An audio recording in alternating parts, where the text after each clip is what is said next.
Is there a junior legal fellow there? Well, we have some people that aren't quite as senior as me, so I've been here for quite a while. Are you a rising senior or actually a senior? My wife tells me I'm a rising senior, so...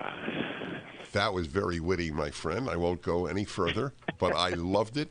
That was really swift. God, I have so many great comments to make, but I will return to our subject. So...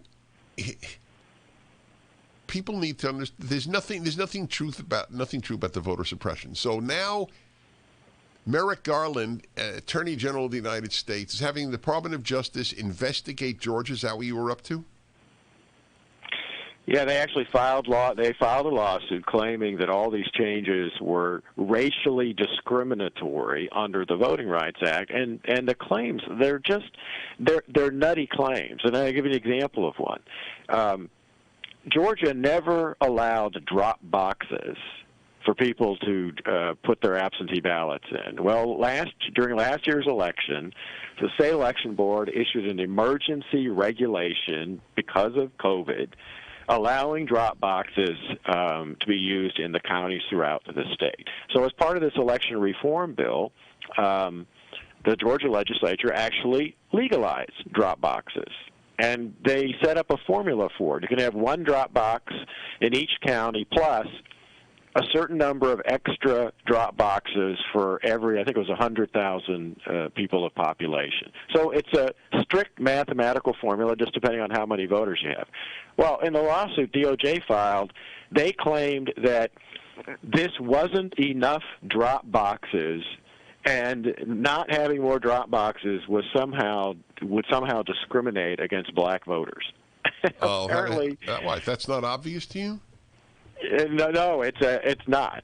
But it is to them, and that's how absurd the claims are. I mean, another one, just very quickly, is in Georgia. It used to be you had up until 4 days before Election Day to request an absentee ballot. Well, they changed that to 11 days before Election Day for a voter to request an absentee ballot.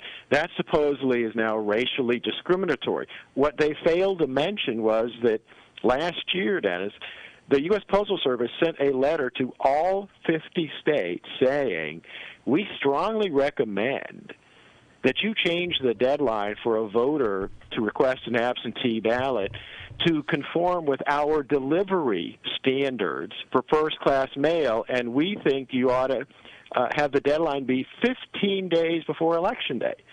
So Georgia was actually trying to accommodate what the Postal Service said and make sure that folks didn't request an absentee ballot too late so that it would arrive too late to be counted. That supposedly is racially discriminatory. So give me a moment here, Hans. I want to just say to you and to my listeners, there are two very important rules to be learned from all of this. One, the contempt that the left has for blacks.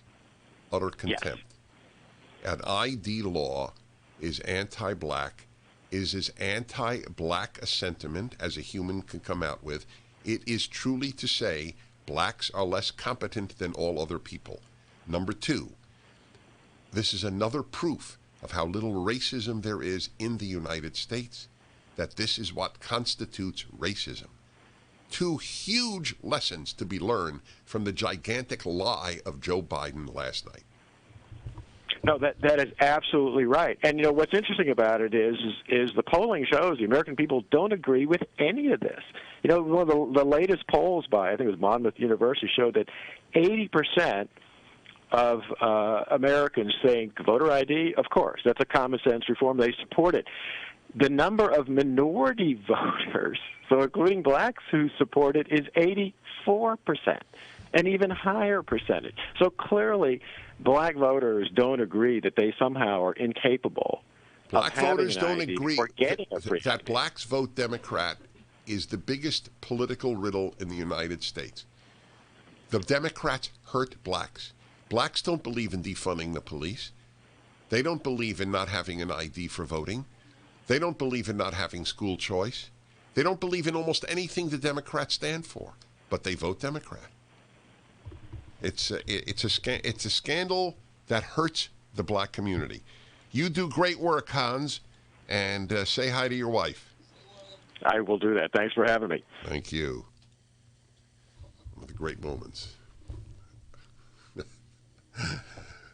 We will continue. You are listening to The Dennis Prager Show. Remember my two lessons: the contempt for blacks and the fact that there's so little racism.